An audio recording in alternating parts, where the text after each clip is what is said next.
본문에 대한 내용이 다시 더 제가 깊어져서 이거를 다시 한번 우리가 상고하기 원합니다. 감사한 건 여러분이 잘하는 일 중에 하나가 다 까잡수시는 거라 작년에 2월에 들은 이 설교를 얼만큼 기억할지 몰라도 그 내용의 몇 부분들을 제가 새롭게 깨달은 내용들을 우리가 재편집해서 설교를 준비했습니다. 로마서 5장 6절에서 11절입니다. 로마서 5장 6절에서 11절. 한 절씩 교독합니다. 우리가 아직 연약할 때 기약대로 그리스도께서 경건치 않은 자를 위하여 죽으셨도다. 의인을 위하여 죽는 자가 쉽지 않고 선인을 위하여 용감히 죽는 자가 혹 있거니와 우리가 아직 죄인 되었을 때 그리스도께서 우리를 위하여 죽으심으로 하나님께서 우리에게 대한 자기의 사랑을 확증하셨느니라. 그럼 이제 우리가 그 피를 인하여 의롭다 하심을 얻었음즉 더욱 그로 말미암아 진노하심에서 구원 얻을 것이니 곧 우리가 원수 되었을 때 그 아들의 죽으심으로 말미암아 하나님으로 더불어 화목되었은즉 화목된 자로서는 더욱 그의 살으심을 인하여 구원 얻을 것이니라. 이뿐 아니라 이제 우리로 화목을 얻게 하신 우리 주 예수 그리스도로 말미암아 하나님 안에서 또한 즐거워하느니라. 아멘. 오늘 본문의 말씀을 가지고 트라우마와 십자가 사랑이라는 제목으로 같이 보겠습니다. 어제 제가 집에 거실에 있던 그 어항을 그 흙을 다 드러내고 옥돌로 이렇게 새로 깔아줬습니다. 원래 수초를 제가 심기 위해서 흙으로 이렇게 했었는데 시간이 가면서 흙이 썩어서 하수구 냄새가 나는 거예요. 그래서 다 버리고 인터넷을 봤더니 옥돌이 이렇게 한 봉지에 3,000원이더라고요. 그래서 그 3,000원 옥돌 그 하나면 충분히 깔더라고요. 그래서는 2봉지를 사가지고 안방에 있는 조그만 어항 그리고 거실에 있는 조금 큰 어항 2개를 다 제가 이제 청소를 했습니다. 근데 문제는 그 물고기들 중에서 이게 안 잡히는 물고기가 이게 다 건져내야 흙을 다 버릴 거 아닙니까? 그럼 일단 물고기를 건져내야 되는데 어떤 놈은 쉽게 이렇게 그 어망으로 이렇게 뜨면 쉽게 잡히는데 특히 이 네온이라고 하는 이렇게 몸에 이렇게 빛이 나는 조그만 물고기가 있어요. 구피들은 그런 데로 잘 잡혀주는데 이 네온이라고 하는 놈들은 얼마나 잘 피하는지 제가 그물로 하면 그냥 이렇게 피하고 이렇게 피하고 그래서 제가 아주 애먹었어요. 그래서 그래도 어떻게든 해보겠다고. 근데 끝까지 안 잡히는 놈들이 있어요. 제가 뭐라 하는지 아세요? 야, 너 이 어망에 들어와서 이쪽으로 옮겨야지 더 좋은 곳으로 가. 그 흙탕물, 썩은 냄새나는 그 흙에서 내가 새로운 옥도를 싹 깔았으니까 글로 옮겨줄게. 그래도 말을 안 듣고 싹 하면 싹 피하고 싹 하면 싹 피하고 결국 하다가 더 이상 왜 흙이 또 막 이게 시커먼 게 올라오니까 안 보이더라고요. 그래서는 그 조그마한 전구까지 화장실에서 비춰가면서 어떻게든 한 마리 더 살려보겠다고 했는데 결국은 도저히 이제 제가 할 수 없는, 그래서 나중에 흙을 다 버렸어요. 그랬더니 그제서 흙에 파닥파닥 그래서 손을 잡아 건진 놈도 있고, 나중에는 그냥 죽은 놈도 있고, 그래서 어쩔 수 없이 그냥 흙채다 그 비닐봉지에 집어넣었습니다. 그걸 보면서 하나님은 때로는 우리가 볼 때 고통이라는 어망으로 우리를 뭔가 새로운 변화와 그리고 나를 힘들게 하는, 그렇죠? 그 어망으로 건지면 물고기는 힘들잖아요. 물속에 있는 게 낫지. 아무리 그 썩은 흙 냄새가 나는 곳이라도 거기 있는 게 낫지, 건드려서 이렇게 옮겨지는 것은 싫단 말입니다. 그럼에도 불구하고 어망에 잡혀야 되는데 이 어망이 고통의 어망이다. 어쩌면 우리 인생의 슬픔의 어망이다.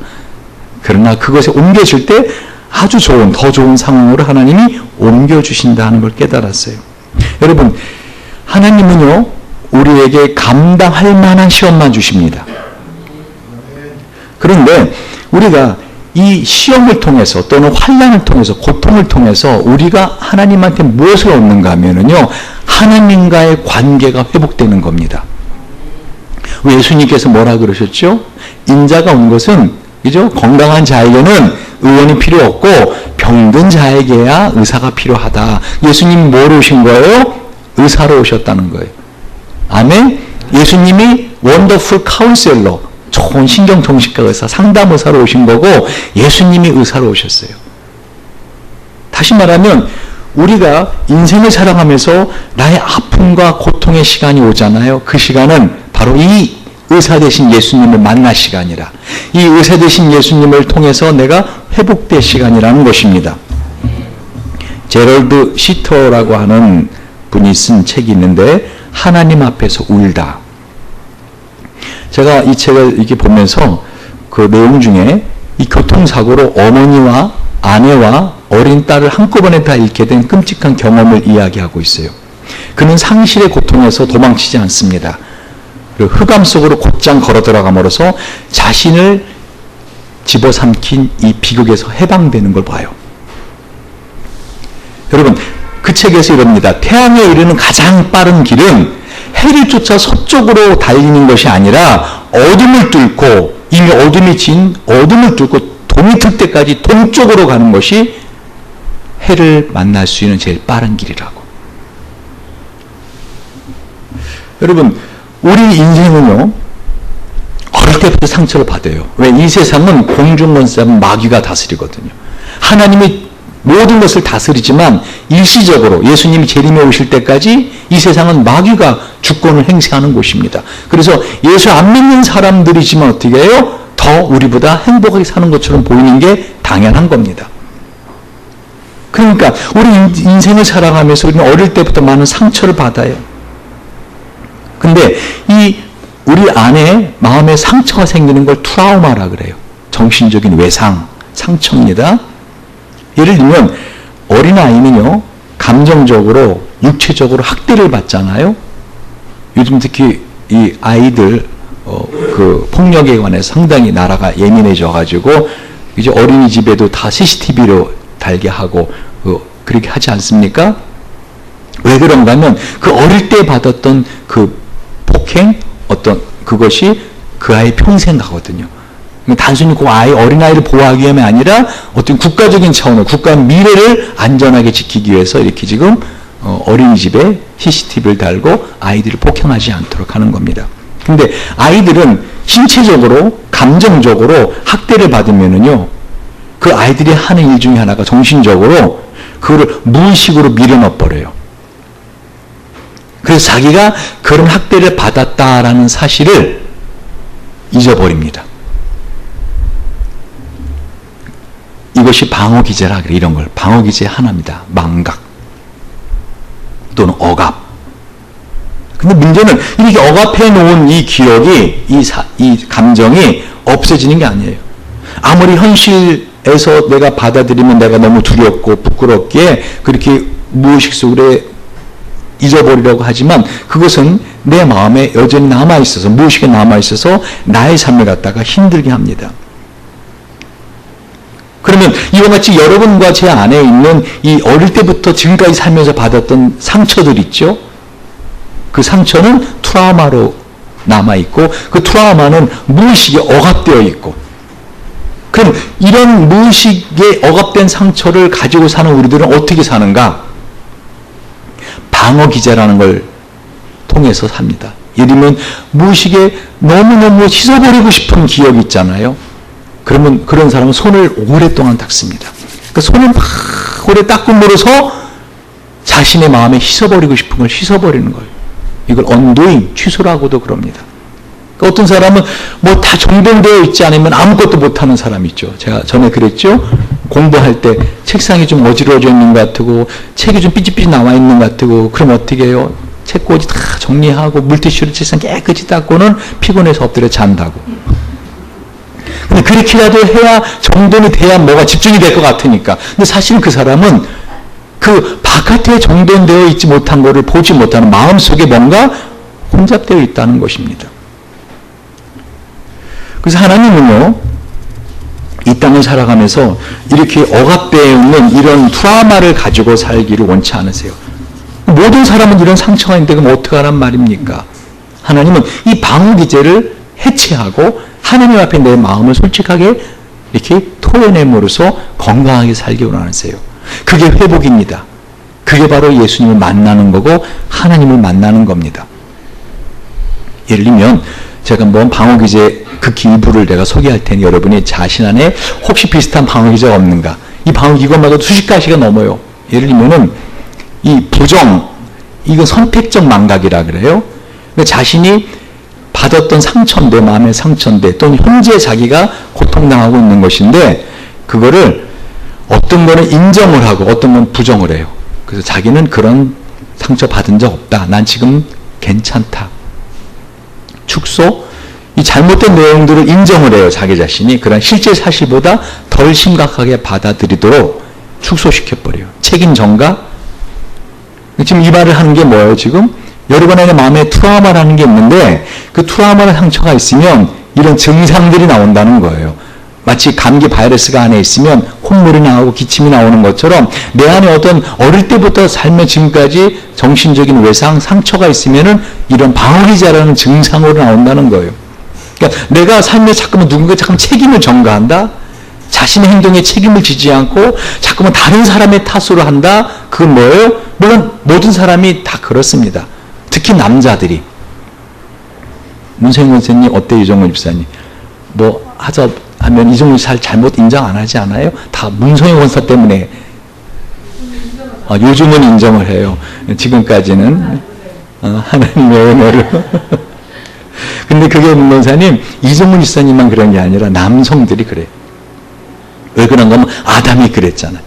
선악알게 나무 따먹었느냐 그랬더니 딱 뭐라고 핑계대요? 하나님이 지어주신 이 여자 하와가 나에게 따먹으라 해서 내가 따먹었습니다 하고 꼭 핑계를 대요. 근데 이게 심한 사람들이 바로 방어기제, 그렇게 누가 책임을 전가. 또는 반대로 자책이 심한 사람들이 있어요. 모든 책임이 다 나 때문이야. 다 나 때문이야. 네. 왜 그렇게 살아요? 그 안에 상처를 갖다 이런 식으로 반응하며 산다는 거예요. 합리화. 자신을 합리화시키기 위해서 늘 변명하고 정당화시킵니다. 비슷비슷하죠? 그러나 이제 이 방어기제, 이제 여러분 지난번에 우리 청년들 같은 경우는 그 분석에서 내 안에 어떤 방어기제가 있는가 하는 거를 찾아내고 하는 그 검사가 있는데, 이번에 우리가 하늘가족 치유공동체에도 가면은 이런 심리검사도 하고 할 때는 한번 보시기 바랍니다. 주지와 분석이나 이론, 합리적 논리들을 통해서 자신의 감정을 갖다가 표현하지 않고 그냥 그런 거야 라고 딱 이해하고 접어버립니다. 미국 아이오와 대학의 연구기관에 실시한 조사에 따르면요, 우리나라 나이로 3살 정도의 아이들이 하루에 듣는 부정적인 말, 긍정적인 말의 비율이 어느 정도인지 아십니까? 100대 1입니다. 그러니까 이 부정적인 말이라는 것은 꼭 하지 마, 뭐 이래, 이가 아니라, 이러면 은찬이가 증언해봐라. 자, 너가 학교에서 엄마한테 긍정적인 말을 많이 듣니? 부정적인 말을 많이 듣니? 은찬아. 응? 뭐 잘했다라는 말을 많이 듣니? 아니면 하지 마 이런 말을 많이 듣니? 은찬이 몇 학년이 지금? 1학년. 은찬아, 부정적인 말을 더 많이 듣지? 그렇대잖아. 눈 2번 깜빡했어. 이 미국 아이오와 대학 연구기관에서는 이와 같이 우리가 살면서, 평생을 살면서 우리는 부정적인 말을 훨씬 많이 듣고 산다는 거예요. 특히 생각도 말인 거 아십니까? 부정적인 생각. 100대 1이라는 거예요. 사람은 절대로 현실 있는 그대로 보지 않습니다. 현실 있는 그대로 느끼지 않습니다. 그야말로 엄마 뱃속에서부터, 태아였을 때부터 태어나서 평생을 살면서 과거에 받은 이 트라우마라는 상처라는 안경을 끼고 재해석해냅니다. 어떤 사람은 똑같은 상황에서도 감사를 하고, 어떤 사람은 똑같은 상황에서 어떻게 해요? 불평을 합니다. 어떤 사람은 똑같은 상황에서도 희망을 갖고, 어떤 사람은 똑같은 상황인데도 절망합니다. 어떤 사람은 똑같은 상황인데도 기뻐하고, 똑같은 상황인데도 슬퍼합니다. 다시 말하면 사람은 절대로 있는 그대로 보는 사람 존재가 아니라 그 사건을, 그 사람을, 그 상황을 재해석해내는 존재입니다. 저명한 프랑스 신경정신과 의사 보리스 슈일리크, 발음하기 어려워요 요즘. 프랑스 불어라 슈일리크. 이분이 이런 말을 해요. 사람은 살면서 마음의 상처, 그 트라우마는 피해자의 기억 속에 새겨져 마치 그를 따라다니는 유령처럼 그 사람의 일부가 됩니다. 이 트라우마를 만든 사건은 반복해서 들은 사건이나 큰 신체적인 경험이 아니라 우연히 듣게 된 말이나 경험이었다 할지라도 이 한 번에 들었던 말, 한 번의 경험이 우리 평생을 살면서 매일 때로는 하루에도 수십 번씩 그때 그 어릴 때 또는 살면서 받았던 그 상처의 그 생생한 감정이 그대로 올라오게 해서 그 사람의 인생 전부를 지배하게 되는 것입니다. 왜? 내가 아예 그런 신경 시냅스를 형성을 해서 평생을 살면서 그 비슷한 상황이 아직 아닌데도 되지 않았는데도 누가 어떤 말만 한마디 하고 어떤 상황만 딱 보면은 그때 그 사건으로 그대로 이 여인이 누군가 한번 알아맞혀 보세요. 36세의 젊고 아름다운 나이로 자살했어요. 세계 많은 남성들의 가슴을 설레게 했던 이름 노마 진 모터슨. 누군지 아시겠어요? 지하철역 성풍구에서 올라오는 바람에 치마가 올라가니까 치마를 이렇게 가리는 여인인데 누구죠? 마릴린 먼로. 원래 이름이 노마 진 모터슨이에요. 이 노마 진 모터슨 양은 16세에 결혼합니다. 그리고 4년 만에 이혼하고요. 두 번째 결혼 상대자가 미국인들에게 야구의 전설로 알려지죠. 타자 조 디마지오. 이혼합니다. 세 번째 만난 남편 세일즈맨의 죽음이라는 연극 혹시 아세요? 그 세일즈맨의 죽음, 우리 유명한 아서 밀런. 심지어 아인슈타인 있죠. 아인슈타인도 그 마릴린 먼로와의 연분설이 있습니다. 그러나 끝내 자살로 끝냅니다. 왜 그렇게 마릴린 먼로는 평범하지 못한 삶을 살다 자살로 생을 마감할까요? 마릴린 먼로는 어린 시절에 그 생모에게 버림받아서 고아원으로 전전긍긍하며 사는 어린 시절 보냈어요. 9살에 이웃집 아저씨에게 성폭행을 당합니다. 그녀는 자신의 아름다운 모습만이 아닌 있는 모습 그대로 자신의 이 어두운 면 그대로 받아주는 사랑하는 사람을 찾아서 결혼하지만 그런 사람 만나지 못합니다. 그래서 그렇게 자살에 이르게 됩니다. 이 앨리스 밀러라고 하는 심리학자는요, 어린 시절 이 부모에게 사랑을 받지 못한 사람은 나이가 들수록 더 채워지지 못한 사랑에 집착한다고 주장합니다. 그러니까 그 사랑을 받지 못함이라고 할 때 과잉보호는 더 사랑을 받지 못한 사랑입니다. 내면의 팔, 다리를 잘라버리는 거기 때문에 부모가. 그럼 어릴 때 그런 상처가 있는 사람은 클수록 더 사랑에 집착한다는 거예요. 그럼 이같이 마음에 상처가 있는 사람들은 모두 그렇게 다 사랑에 목말라하고 다 불안해하고 그래서 결국은 자살로 마감하는 불행한 삶을 살 수밖에 없을까요?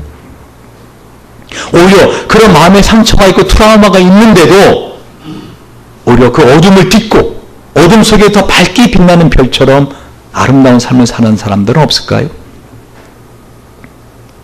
혹시 여러분 미운 오리 새끼라는 동화를 쓴 안델슨 아십니까? 그 안델슨이 그런 사람이었어요. 그는 원래 이 창녀의 아들로 태어납니다. 안델슨의 어머니는 매춘부였어요. 그의 어린 시절은 가난, 폭력, 중독 등의 상처로 뒤범벅이 된 삶이었어요.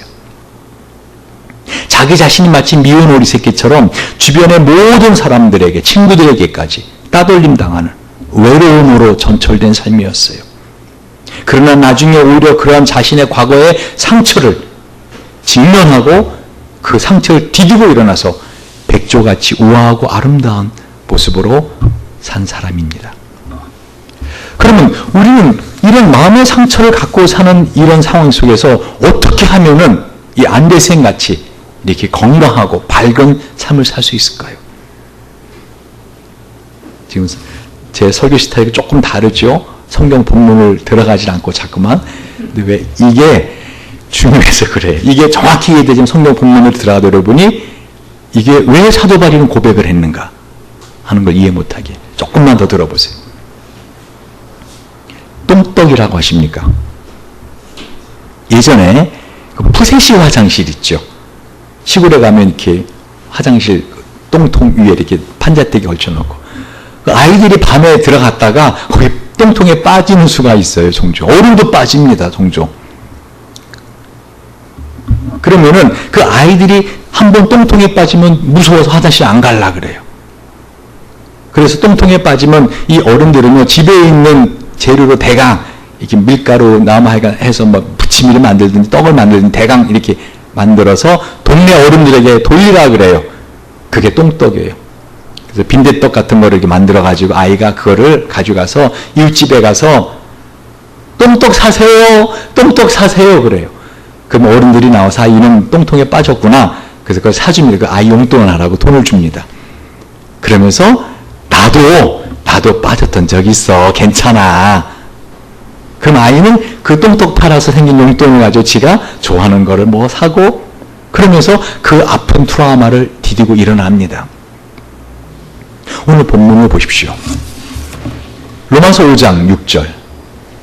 사도 바울은 지금 자기 자신의 연약한 트라우마, 마음의 상처, 자기가 얼마나 악한 자이고 죄인인가 하는 것을 방어 기제로 방어하지 않습니다.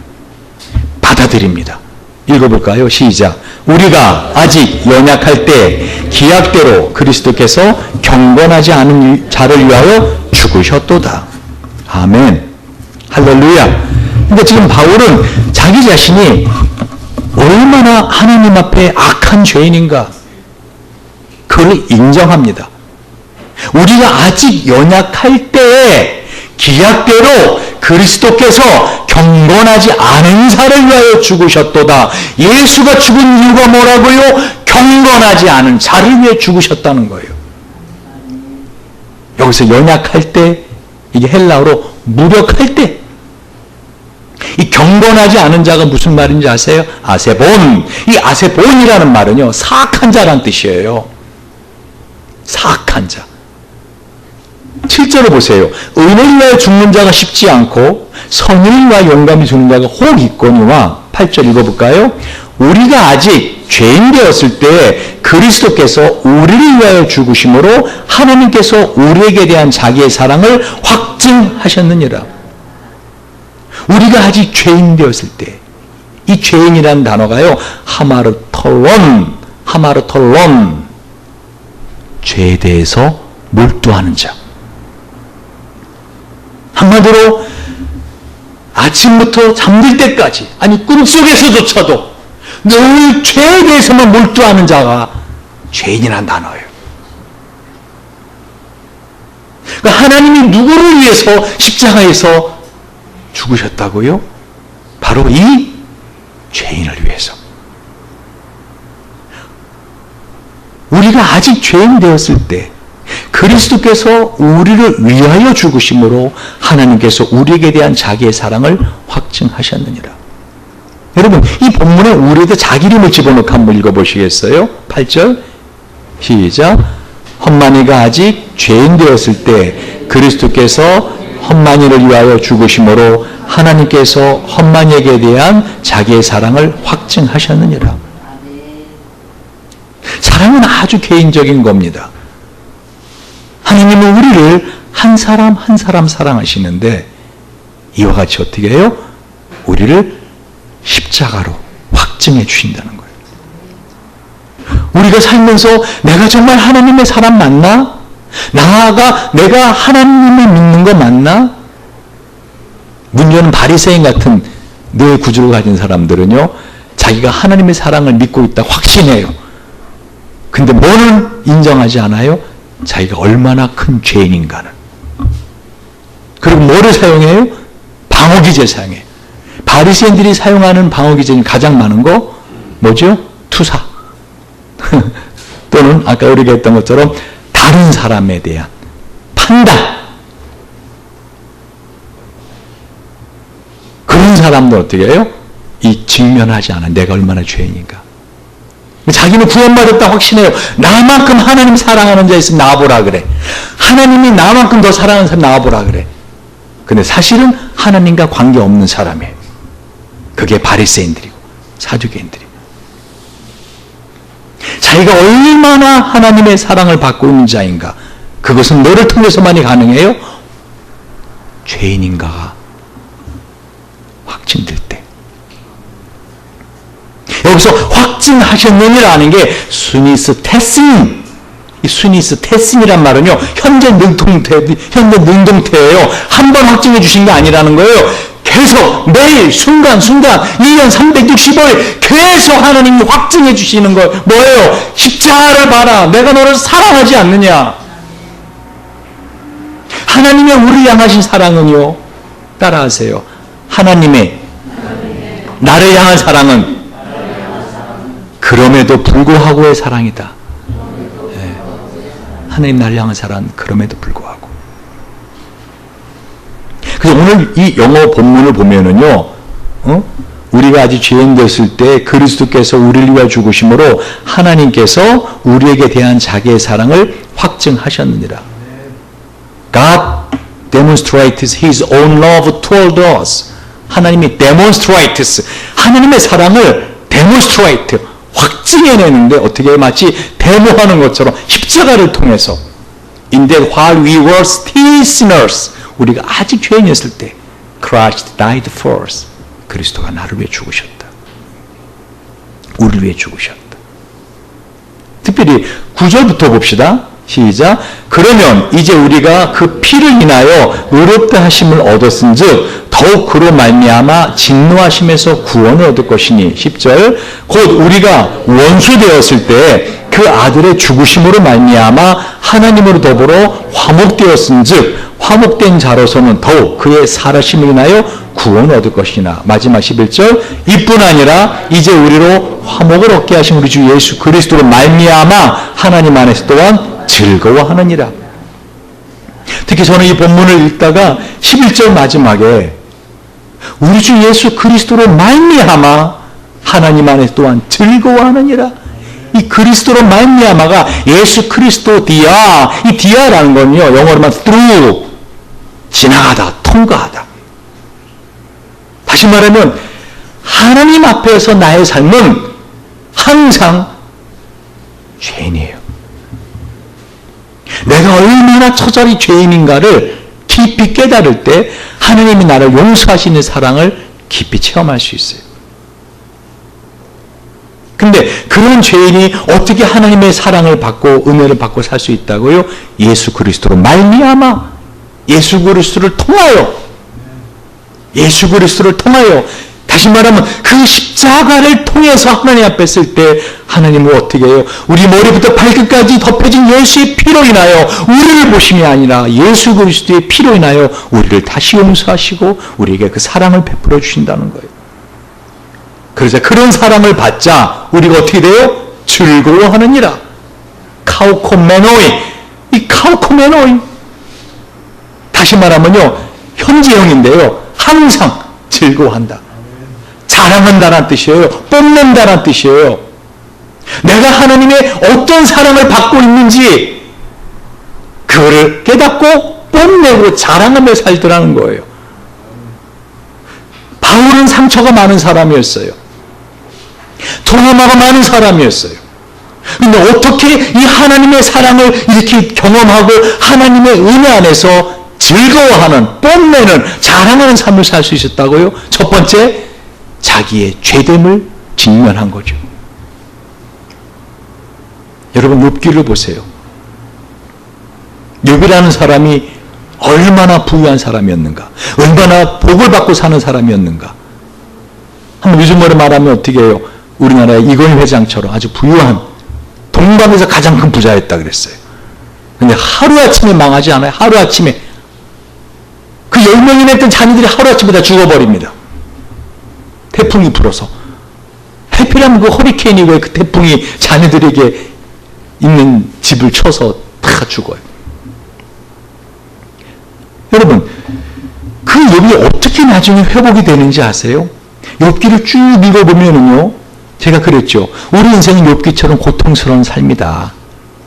금요일날 제가 뭐라 하겠어요? 인생의 본질을 알면 우리는 흔들리지 않는다 그랬잖아요. 인생의 본질. 그 뭐라, 인생이라는 단어 자체가 무슨 뜻을 하겠어요? 그치, 아고니, 고통이라 그랬잖아요. 단어 자체가. 그런데 이 욥은요, 그 인생을 쭉 살아가는데, 따라하세요. 욥기는 끝장을 봐야 한다. 욥기를 쭉 보다가, 이 고통스러운 삶을 멈추면 안 돼. 마지막 장을 봐야 돼, 욥기는. 마지막 장을 보면 어떻게, 끝장을 보면은 하나님의 복이 2배가 넘는 거라. 할렐루야. 근데 그 과정 속에서 욥이 뭘 하는지 아세요? 자기의 감정을 숨기지 않아요. 하나님 앞에 자기의 감정을 숨기지 않는다고요. 솔직히 말하기 시작합니다. 처음에는 주신 분도 하나님이시요, 가져가신 분도 하나님이십니다. 믿음으로 일어섭니다. 그러나 다시 무너질 때 그 아내가 뭐라고 한지 아세요? 차라리 하나님 욕하고 뒤져. 그게 히브리어 정확한 용어예요. 죽어버려라. 그게 강한 용어예요. 너 뒤져버려. 차라리 하나님 욕하고 죽어버려. 여러분, 누가 가장 아픔을 주는지 알아요? 가까이 있는 사람이에요. 그런데 그 사람을 통해서 욥은 그래도 쓰러지지 않아요. 근데 욥에게 진짜 가까운 사람들이 오죠. 누구죠? 친구들. 근데 그 친구들이 계속 말로 욥을 갖다 공격하기 시작합니다. 너가 뭔가 죄가 있으니까 이런 일 당한 거 아니야? 그러자 욥은 드디어 자신의 감정을 숨기지 않아요.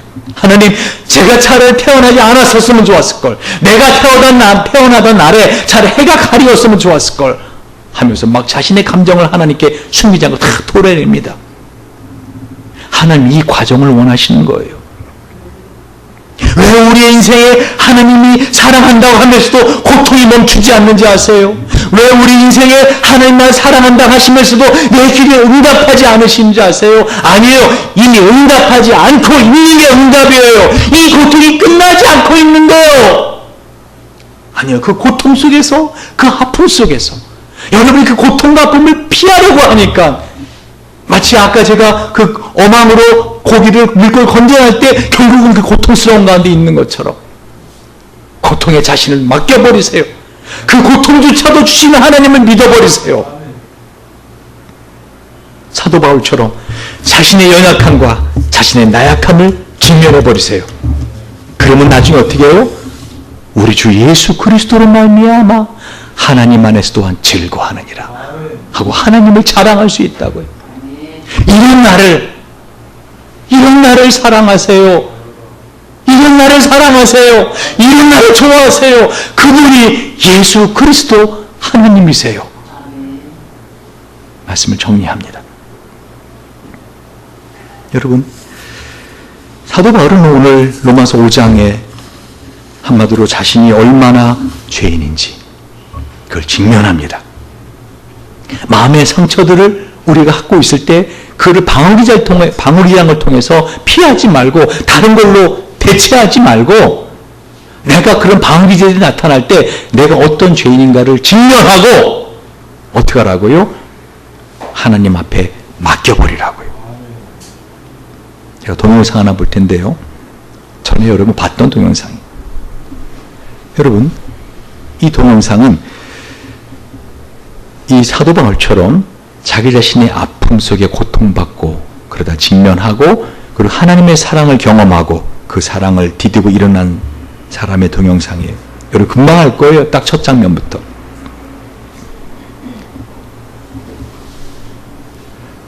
한국 최초의 코미디언이라 불리웠던 윤복일 씨 딸입니다. 전설적인 작사가기도 해요. 처녀 뱃사공. 혹시 그 노래 아세요? 처녀 뱃사공. 그걸 지으신 분 윤복일 씨의 딸입니다.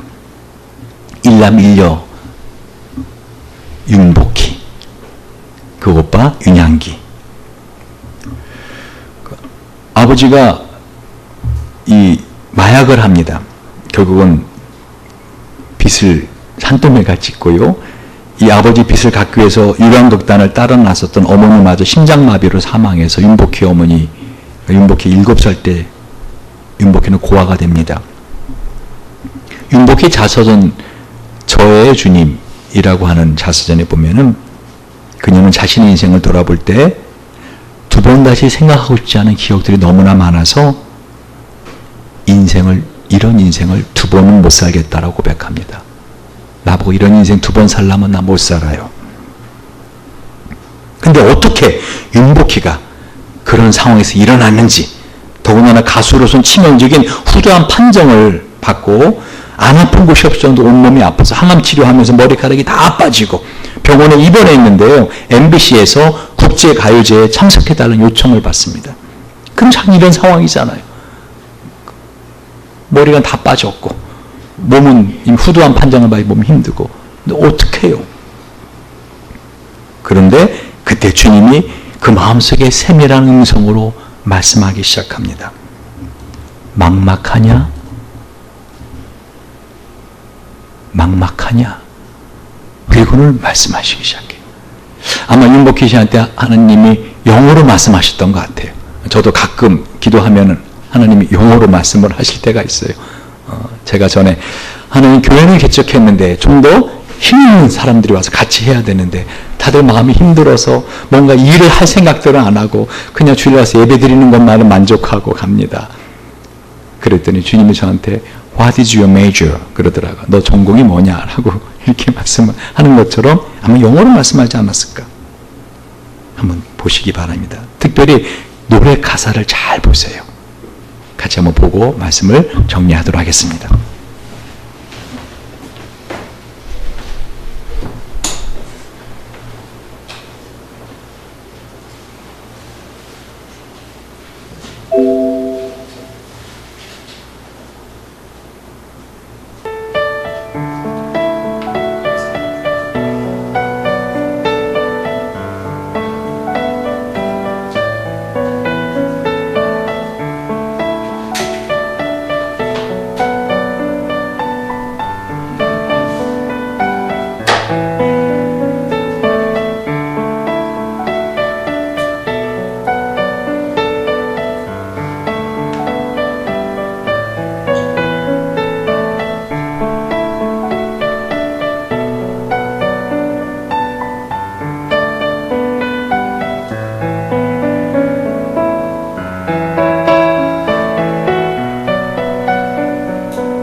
기도를 했죠.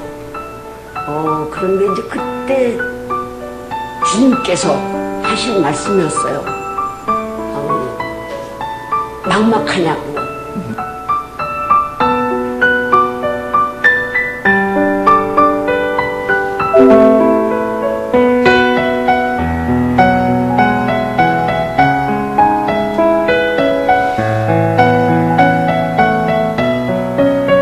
근데 그 당시에는 제가 한국말로 가사를 안 만들었어요. 주님께서 저한테 하신 말씀은 When you walk through a cloudy day, 앞이 안 보이고 캄캄하냐? I'll be the one to be your cane. 내가 너의 지팡이니까 나만 잡고 따라와. When you need someone to share your love, 내가 사랑이 필요하니? I'll be the one to be your love. 내가 바로 너의 사랑이야. So smile and look at me. 그러니까 웃고 나를 봐라. 저 말고 주님이에요. Everybody is passing through this way. 누구나 다 이 길을 걸어가. So have faith. 그러니까 나를 믿고 and be tall. 어깨를 펴. You can't stop now. 여기서 너는 멈출 수 없어. Now is the start. 지금이 시작이고 and this is the way. 이 길이고 and the only way. 이 길 하나뿐이야. We've got to march. Go to a high up there. 주님께서 말씀하세요. 내 손을 잡아라. 이 험하고 아픈 세상을 같이 걸어가자. 왜냐하면 He is the start. 나의 아버지는 시작이요, 길이요, 진리요 하시는 말씀이에요. When you walk through the cloudy days, He said, I'll be the one to be your king. When you need someone to share your love, He said, I'll be the one to be your love. So smile and look at me.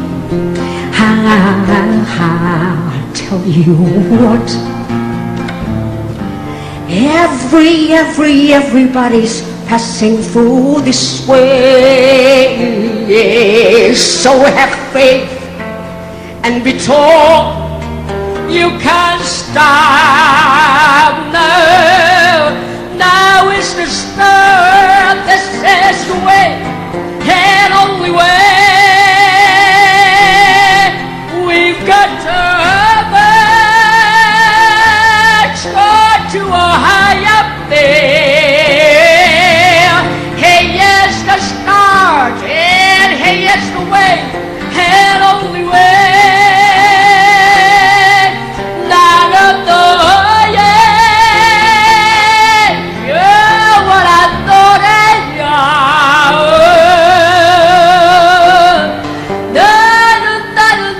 나는 너의 기쁨이야.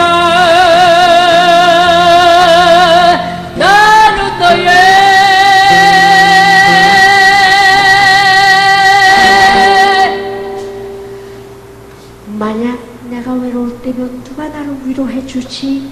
라는 말의 원래 뜻은 내가 하나밖에 없는 나의 아들을 누구의 죄를 대속해서 십자가에 못 박혀 죽게 했는 줄 아니? 내가 만약 외로울 때면 누가 나를 위로해 주지? 여러분.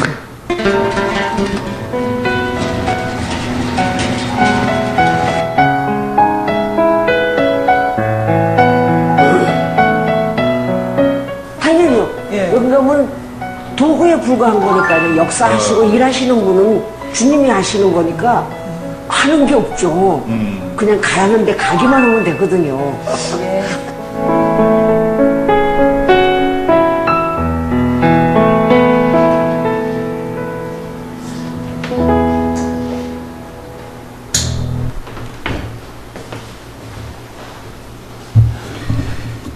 여러분, 사도 바울은 우리에게 로마서 5장 6절에 11절을 통해서 우리가 정말 하나님 앞에서 어떠한 죄인인지 그리고 그 사실을 인정할 때 하나님의 사랑을 경험할 수 있고 하나님의 은혜를 경험할 수 있다는 거예요. 제가 임복희 동영상을 보면서 제 마음에 참 와닿았던 두 그 가사가 있었는데 뭐냐면 누구나 다 이 길을 지나가. Everybody's passing through this way. 여러분, 여러분만 겪는 외로운 길, 여러분만 겪는 고통의 길 아니에요. 인생이라는 것이 이렇게 외롭고 힘들고 고통스러운 길이에요. 누구나, everybody.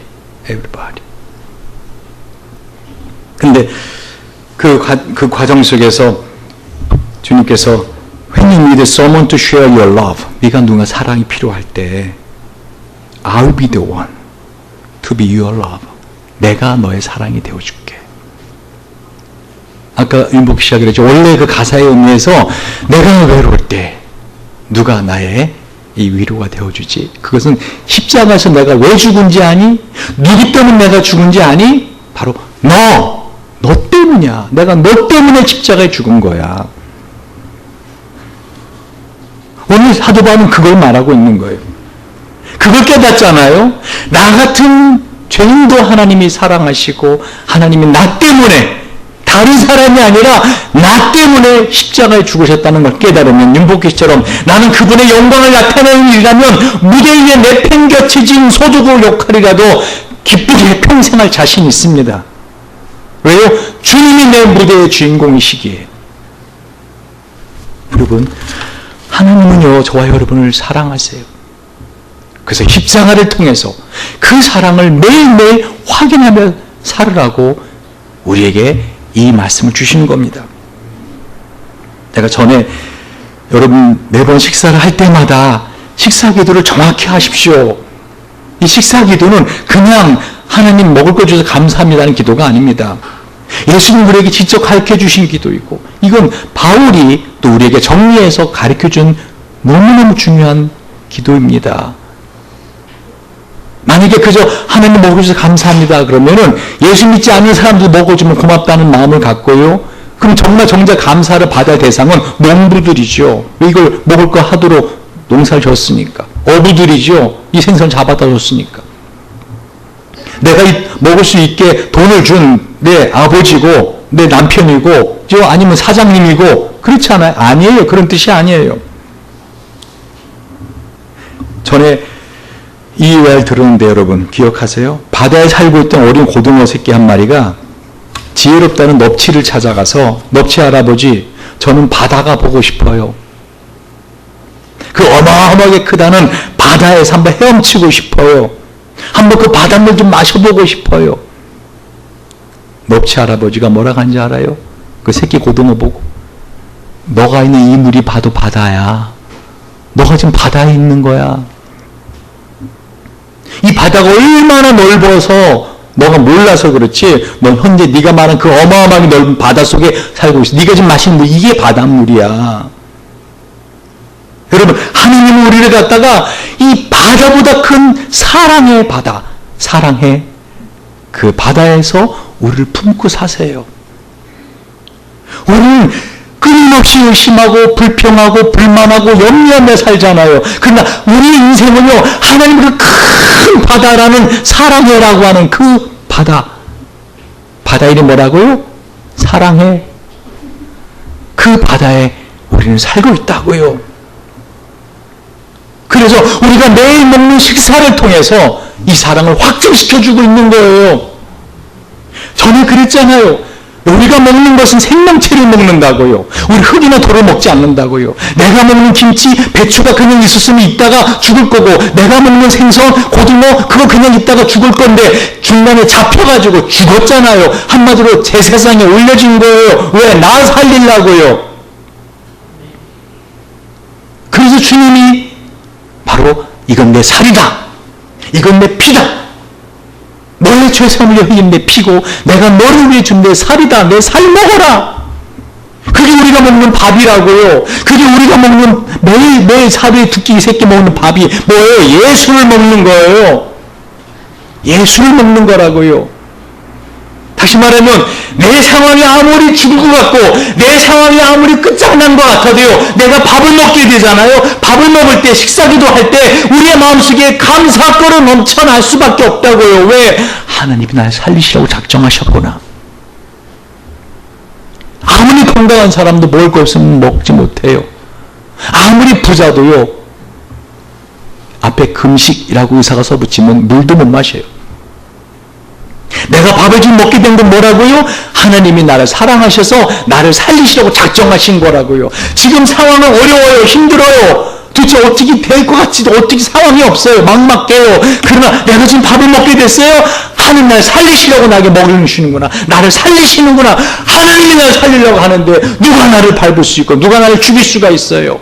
아무리 상황이 그래도 내가 지금 식사를 하게 됐다는 건 뭐예요? 하늘이 나를 살리시기 위해 예수의 살과 예수의 피를 나에게 먹이우잖아요. 세상 사람은 그냥 밥이에요. 세상 사람은 그냥 생선이고요. 세상 사람은 그냥 김치찌개예요. 그러나 우리에게는 그게 예수의 살과 피라니까요. 주님이 나를 살리시려고 작정하셨구나. 그래서 나를 돌아보는 회개의 기도를 하라고 했잖아요. 두 번째 기도는 감사의 기도와 회개의 기도, 그리고 결단의 기도를 하라고 했잖아요. 이 사랑을 증거하는 증인의 삶을 살게 하소서. 사도 바울처럼 우리 주 예수 그리스도로 말미암아 하나님 안에서 또한 즐거워하느니라, 항상 자랑하느니라. 할렐루야. 기도하시겠습니다.